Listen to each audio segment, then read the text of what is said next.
Менің атым Жәмила. Жасым 73-те. Ақтаудың шағын ауданында туып өстім. Әке-шешемнің жалғыз ерке өскен қызымын. Сіздерге қартайған шағымда жалғыз тұрудан шаршап, өзіме шал іздегенім туралы оқиғамды бөліспекшімін. Күйеуімнің жаназасы өте салысымен 70 жасымда бір шалмен бірге тұра бастадым. Бірақ 8 айдан кейін мұндай қадамға бармауым керек еді-ау деп қатты өкіндім.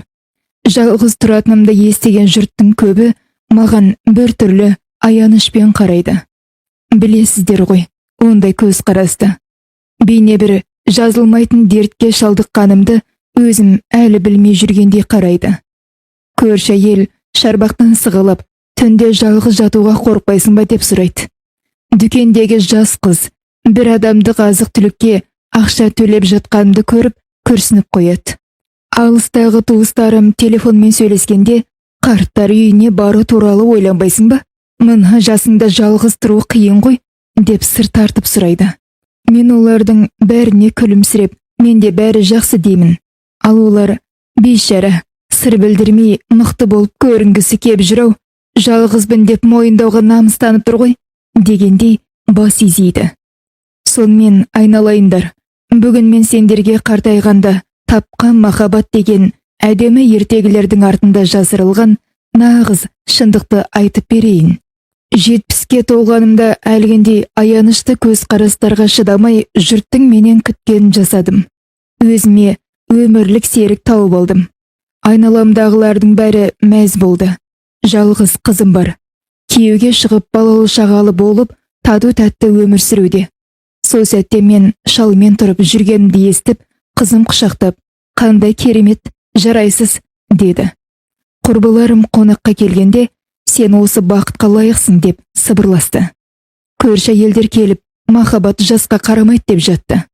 Бәрі менің батылдығымды, жүрегімді қайта ашып, берілмегенімді мақтап жатты. Ал мен болса жымиып, ақыры ел қатарлы дұрыс өмір сүретін болдым-ау деп ойладым. Бірі қазір мен қарттық шақтағы махаббат туралы әдемі мақалаларды жазыла бермейтін шындықты айтайын. Сол кісінің қасында мен өзімді сондай жалғыз сезіндім. Бос үйімде жалғыз өзім тұрғанда, мұндай жалғыздықты ешқашан сезінген емеспін. Бұл мүлдем басқа, қорқынышты, адамды қажытатын үнсіз жалғыздық еді. Қасыңдағы адаммен бір көрпені жамылып жатсаң да қашып құтыла алмайтын, бойыңдағы соңғы күш-қуатыңды сорып алатын жалғыздық еді бұл. Ал өзің болсаң, құрбыларыңа күлімсіреп, бәрі керемет деп өтірік айтасың. Өйткені шындықты айтсаң, бәрібір сенбейді. Егер осы оқиғамды соңына дейін тыңдасаңыздар, менің қазір неге жалғыз екенімді және өз үйімнің тыныштығын әлемдегі ешбір еркектің мықты иығына айырбастамайтынымды түсінесіздер. Өйткені осы 8 айдың ішінде өзім туралы түсінген дүниелер мені өткен 70 жылдық өмірімнен де қатты өзгертті. Құрметті тыңдарман, тыңдаушылардың небәрі 1% ғана каналға жазылады. Сол үшін әңгімені жалғастырмас бұрын бізді қай жақтан, қай өңірден көріп отырғандарыңызды және жасыңыз қанша дегенін төменге жаза кетіңіздер. Әңгіменің соңына дейін тыңдап, лайк басып, тіркеліп отырыңыздар. Бұл мен үшін өте маңызды. Осылайша сіздер мені қолдап, видеоны көбірек адам көруіне көмектесесіздер. Көп рахмет. Ал мұның бәрі әлгі Бердібекпен таныспас бұрын, одан 2 жыл бұрын күйеуімді жерлеген күні басталған еді. Ол кезде жасым 68-де болатын. Ауру оны жартақ жылдың ішінде алып кетті. Ең алғашқы қорғынышты рентген суретінен бастап, аурухана палатасындағы соңғы деміне дейін бар жоғы 6 ай өтті. Мен әлі күнге дейін кейде түнде оянып кетіп, 40 жылдан астам бірге тұрған адамның өмірі осы бір қып-қысқа қоштасу айларына қалай сыйып кеткеніне сене алмаймын. Жаназа біткеннен кейін біздің үйдің төбесі сондай биік екенін өмірімде бірінші рет байқадым. 40 жыл бойы оған мән бермеппін. Кіреберіске кіргенім сол еді. Өз қадамдарымның жаңғырығын естідім. Үй тым үлкен, ас үй тып-тыныш, ал жатын бөлме бір адамға тым кең болып көрінді. Шайникті қойып, әдеттегідей 2 кесені қатар алам. Түскі асты да 2 адамға арнап жасаймын. Сосын қарсы алдындағы ешкім тиіспеген тамаққа ол әбден суып қалғанша қарап отыра беретінмін. Бөлмеде біреудің дауысы шығып тұрсын деп, теледидарды қосып қоямын да, жаңалықтардың күңкілдеген даусымен ұйықтап кететінмін. Өйткені тып-тыныш кезде жүрегімнің дүрсілі құлағыма қатты естіліп, ұйқы бермейтін. Бірақ ең қиыны жексенбі күндері еді. Жексенбі күні біз үшін қасиетті күн болатын. Біз ұйқыдан кеш тұратынбыз. Ол кәуіп пісіретін, мен самаурынға шай қайнататынмын. Дастархан басына отырғанда, ол газетті дауыстап оқып, саясаткерлерді ұрсып шығатын. Ал мен кәрі шал құсап күңкілдей бермеш деп күлетінмін. Міне, осының бәрі жоқ болды. Жексенбі таңнан кешке дейін жүріп өтуін керек болатын ұзыннан ұзақ бос дәліз сияқты болып қалды. Мен өмірімде ештеңеден қорықпағандай жексенбі күннен қорқа бастадым. Алғашқы жылдың қалай өткені есімде де жоқ. Екінші жылы сәл жеңілдеді. Ал сосын кішкентай ғана ғажайып оқиға болды. Айтпақшы, сол оқиға мені кейін жанама түрде Бердібекпен табыстырған еді. Бір күні базарға ет алуға барғанымда, ет базардан сол адамды көрдім. Көрген сәттен-ақ ішімде бірдеңе зірк ете қалды. Менің әкем мал соятын қасапшы болды. Еттерді бөліп сататын. Маған еттерді қалай бөлуді үйретіп, қасынан тастамайтын. Осы кісі әкемді есіме түсірген жанмен алғашқы күні-ақ таныстым. Ол кісі де менен тартынған жоқ. Қарапайым ғана көрінетін осы қадамым қарттық шағымдағы ең үлкен қателікке апаратын ұзақ жолымның бас екенін ол кезде білмеппін. Шал ақсақалды өзім қатарлас кісі екен. Үндемей қасыма келіп, ет салынған пакетті ұсынды да, үндемей күлімдеп қойды. Сөйтіп, 2 жыл ішінде бірінші рет өзімді үлпілдетіп күтуді қажет ететін бейшара жесір әйел емес, жай ғана көңілі босаған адам ретінде сезіндім. Сол күннен бастап өмірім миллиметрлеп болса да қайтадан құрала бастады. Аптасына 2 рет ет базарға барып жүрдім. Алдымен сорпаға сүйектер, кейін килограмдап аз-аздан зейнетақымның соңғы қалған ақшаға алып жүрдім. Әкемнің осыдан жарты ғасыр бұрын үйреткендерін ол адам қайта есіме түсіріп жатты. Алайда ол адамнан өзімді шектедім. Менің жасыма сай емес, қалған өмірімді жалғыз өткізем деп бел байлаған едім. Өзімді барынша зеріктірмеу үшін әр күндері өзіміздің маңайдағы 3 әйелмен бірге шай ішетін әдет таптым. Базар жақтағы кішкентай дәмханаға барып, қара шайға тапсырыс беретінбіз. Сериалдарды талқылап, күйеу балаларымызды жамандап, немерелерімізді қызықтап, қызымызды мақтан тұтатынбыз. Кейде өмірден өткен күйеулеріміз туралы сөз қозғайтынбыз. Сонда бірімізге біріміз, о сені көктен көріп қолдап жүр деген сияқты жаттанды сөздерді айтпайтынбыз.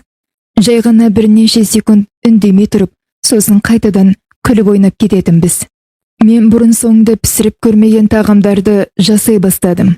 Шөптер қосып, балық қуыратын болдым. Көкөністен бұқтырмалар жасадым.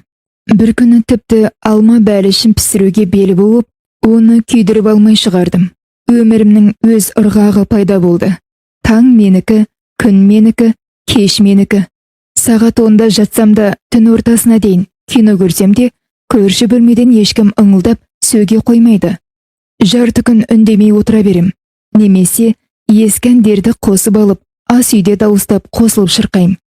Бұл 40 жыл бұрын күйеумен сол ас үйде жоспарлаған өміріміз емес еді. Бұл кішірек, тынышырақ, қарапайымдау өмір. Бірақ ол менікі. Және мен онда өзімді бақытты сезіне бастаған едім. Білесіз бе, әйел өмірінің осындай тыныш күзгі шағындағы ең қорқынышты нәрсе не? Ол айналадағылардың сізге жақсы екеніне ешкімнің сенгісі келмейтіні. Олар сіздің сабырлы жымиысыңызды көріп, оның артында маска бар деп ойлайды. Сіздің бәрі жақсы дегеніңізді естіп, оның астарында маған көмектесіңдерші деген өтініш жатыр деп түсінеді.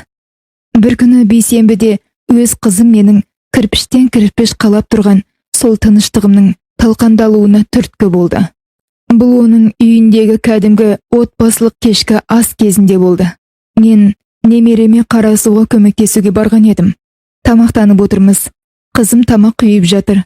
Кенет ол жауын қоймастан ақырын ғана: «Мама, саған бір еркек шал керек», деді.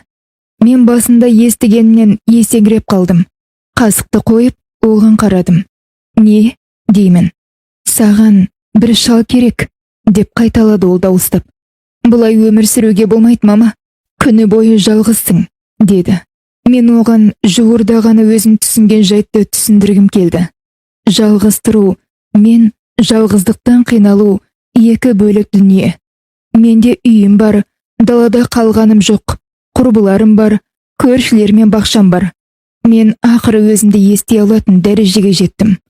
Ал бұл өзіңмен жұмыс істеу түсінесің бе? Ол тыңдап отырып, басын шайқады. «Мама, бір күні өзіңе қиын болады. Бұл жай ғана күнделікті өмірің, ал саған қасыңда тірі адам керек. Мен сенің қасыңда үнемі болмайым. Жұмысым бар, бала-шағам бар. Сен тағы да осы үлкен үйде жалғыз қаласың. Мен сені кешке біреу күтіп отырса екен деймін. Біреудің сенен қалай ұйықтадың деп сұрағанын қалаймын», деді қызым. Мен оған бұл нәрседен қорықпайтынымды, үйреніп қалғанымды, менің жасымда қалай ұйықтадың деген сұрақтан гөрі тыныштықтың маңыздырақ екенін айтқым келді. Бірақ ол маған сондай аянышпен қарады, тіпті тамағыма өксік тығылды.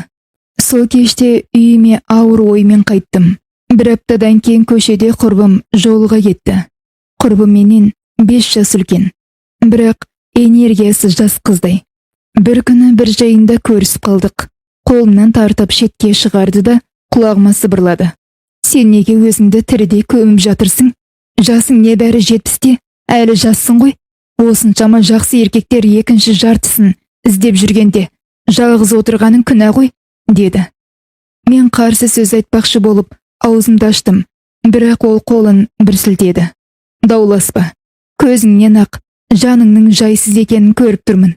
Бұлай болмайды ғой», деді. Ең қорқыныштысы не болды дейсіз бе?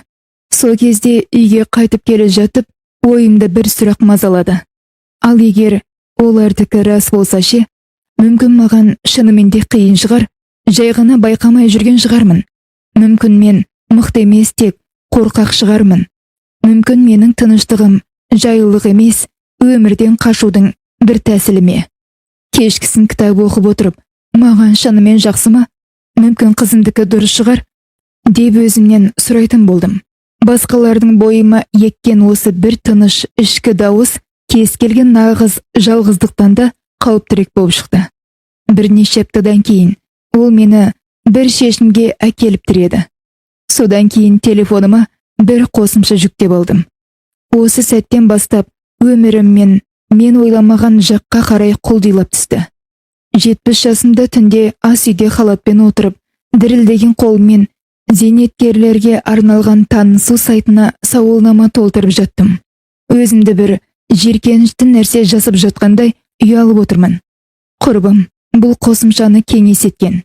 Жиені осы арқылы 65-те күйеу тауып алды. Қазір тату-тәтті тұрып жатыр, деген еді. Атын қағазға жазып берді. Ол қағаз 3 күн шәйнектің астында жатты. Мен оны көрмегенсіп жүрдім. 4-ші күні шыдамай, үстелге отырып, көзілдірігімді киіп, қосымшаны аштым да ештеңе түсінбейтін доқтым. Фотоны қалай жүктеуді, фотоны қайдан алуды, өзіңіз туралы айтыңыз деген жерге не жазуды білмедім. 3 күн кеш бойы телефонды ұстап отырып, күйеуімді жерлеген күннен де дәрменсіз сезіндім. Ақыры көршімнен сұрадым. Оның программист немересі жарты сағатта менің алма ағаштарымның фонында түскен қалыпты фотоны жасап берді. Сауалнаманы бір апта жаздым. Жесірмін деген сөзді өшіріп тастадым. Ол үкім сияқты көрінді. Тамақ пісіргенді ұнатам деп жаздым. Сосын оны да өшірдім. Үй қызметшісін жарнамалап жатыр деп ойлап қалар деп қорықтым. Екі адам арасындағы байсалды қарым-қатынасты іздеймін деп жаздым. Сосын оны да өшірдім. Қорқынышты көрінді. Ақыры қолмен жұмыс істегенді және ұйықтар алдында кітап оқығанды ұнататыным туралы жалпылама сөздер қалдырдым. Жариялау батырмасын басып, телефонды өшіріп тастадым. Бейне бір қараңғы бөлменің есігін жапқандай болдым.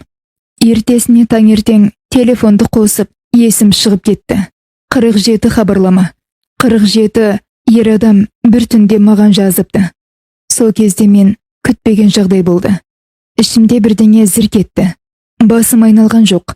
Денеме тоқ жүгірген жоқ.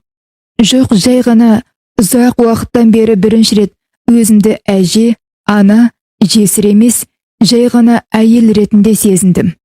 Біреудің маған қарап, менімен сөйлескісі келетін әйел. Осы сезімнен 1 минуттың ішінде менің таңғы қуанышым, сейсенбідегі самауырмен шай ішуім ұмытыла бастады. Мұның бәрі сол 47 хабарламаның қасында мардымсыз болып көрінді. Оқи бастадым. Көбісі түкке тұрғысыз. Біреулері бірден үйіне шақырады. Біреулері құлағым қызарып кететін комплименттер жазады. Біреулері өлең жолдарын жібереді. Осының бәрінен көңілім қалып жатқанда бір хатқа тап болдым. Қысқа, сабырлы, леп белгісіз. Соңында қарапайым қолтаңба. Бұл мен, Бердібек, ет базардағы. Сен сол әйелсің бе? Деген. Неге екен білмеймін. Профилін аштым да көз алмай қарап қалдым. Фотосуретте кітап сөрелерінің алдында ақ жейде киген өзім қатарлас ер адам тұр. Шашы ағарған, қысқа сақалды, өмірінде көп күлген адамдарға тән көз айналасындағы әжімдері бар. 68 жаста, бойдақ депті. Сипаттамасында кітапхананы жақсы көретінін, сол жерде ерікті болып жұмыс істейтінін, немерелерін ұзақ серуендеуді жақсы көретін жазыпты. Мақтаншақтығы жоқ, көлігімен немесе ет базарда түскен суреттері жоқ. Оған сәлеметсіз бе Бердібек, жазғаныңызға рахмет, деп жауап бердім. Иә, бұл мен, сол әйел. Есімім Жәмила, дедім. Ол 1 сағаттан кейін жауап қайтарды. Сөйтіп, хат алмасу басталды. Алдымен күніне 2 хат, кейін 10 хат. Сосын телефонды дәретханаға дейін алып жүретін болдым. 1 аптадан кейін телефонмен сөйлестік. Дауысы керемет екен. Сабырлы, жуан, тыңдай біледі. Содан сөйлей бергім келіп тұрды. Жұмысы туралы, ет базар туралы айттым.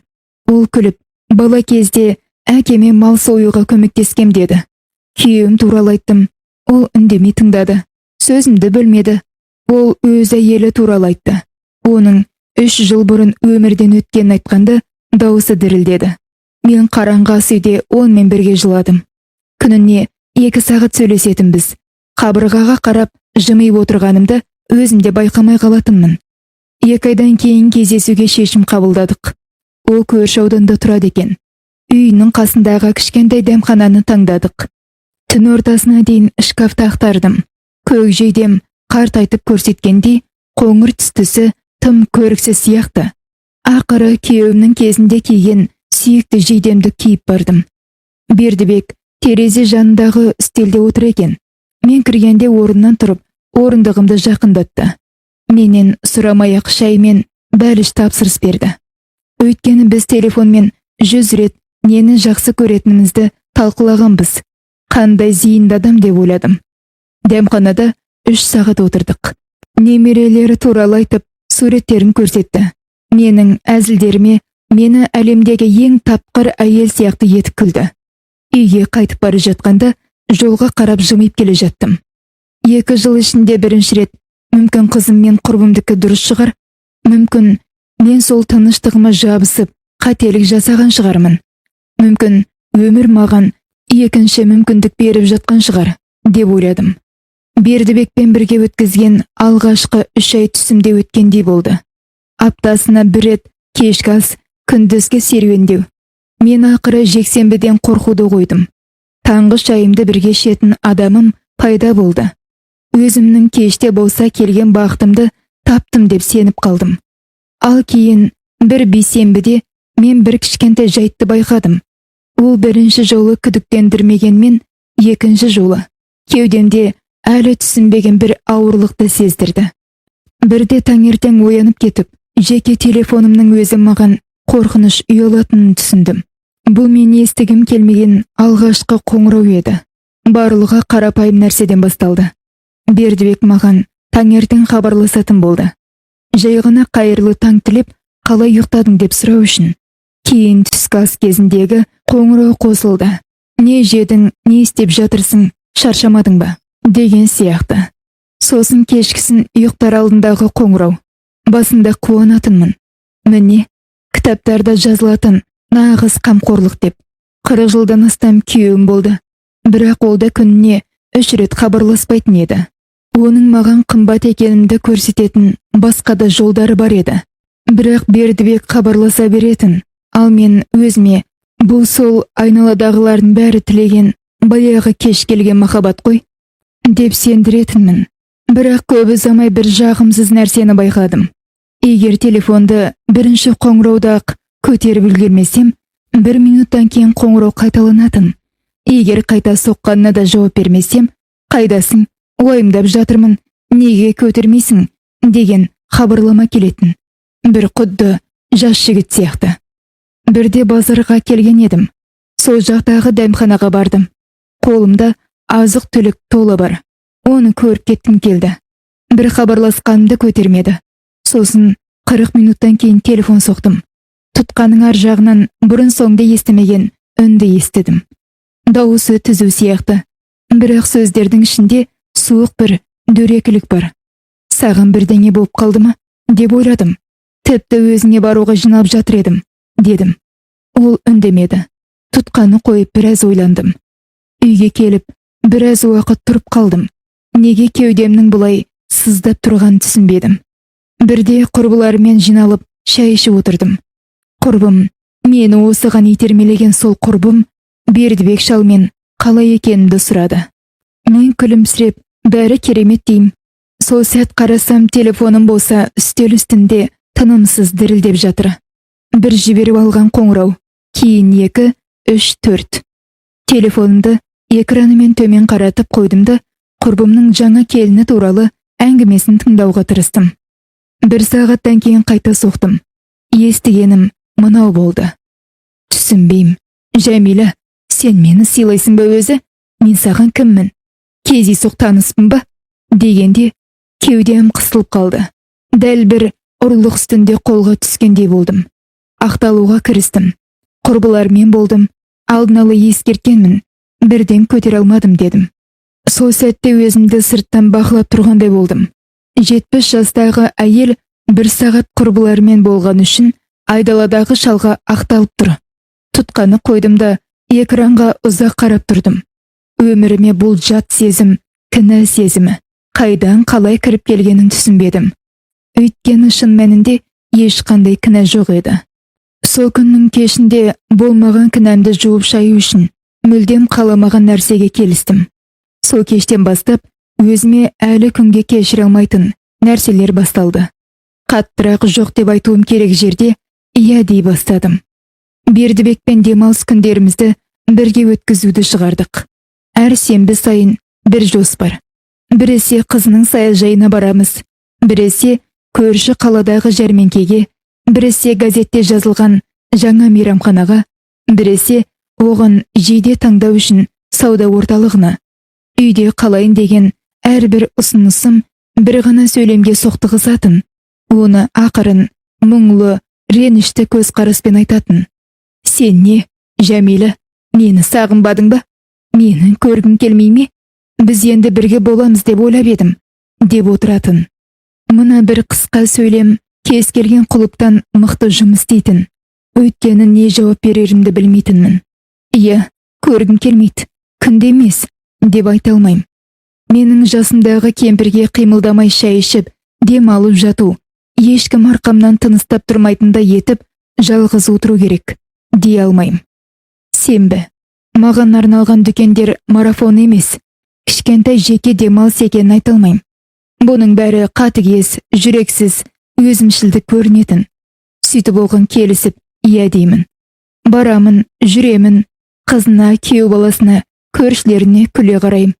Түнде үйге оралғанда дәл бір сығылған шүберектей болып келетінмін. Жол жүргеннен кейін белім сыздап ауыратын. Сейсенбідегі құрбылармен ішетін шайды да қойдым. Басында бас тарттым. Кейін ортақ чатқа жауап бермейтін болдым. Сосын құрбыларым шақырмайтын болды. Ең қорқыныштысы не дейсіз бе? Айналамдағылардың ешқайсысы бұдан жаман ештеңе көрген жоқ. Қызым менің ақыры толыққанды өмір сүріп жатқаныма қуанды. Құрбым кездескен сайын, өзіңнің кеш келген бақытыңды құрып алғаның қандай жақсы, деп сыбырлайды. Көршім Бердібектің көлігін қақпамның алдынан көргенде көзімен ишара жасайды. Бәріміз, менен басқасының бәрі, өзімді іштей тыныштығымнан айырылғанымды сездім. Бұрын жарты күн өз-өзіммен үндемей отыра беретінмін. Маған сондай жақсы еді. Енді басымда үздіксіз ішкі ой мазалайды. Оған не айту керек? Қалай түсіндіру керек? Егер мен осылай істесем, ол не ойлайды? Егер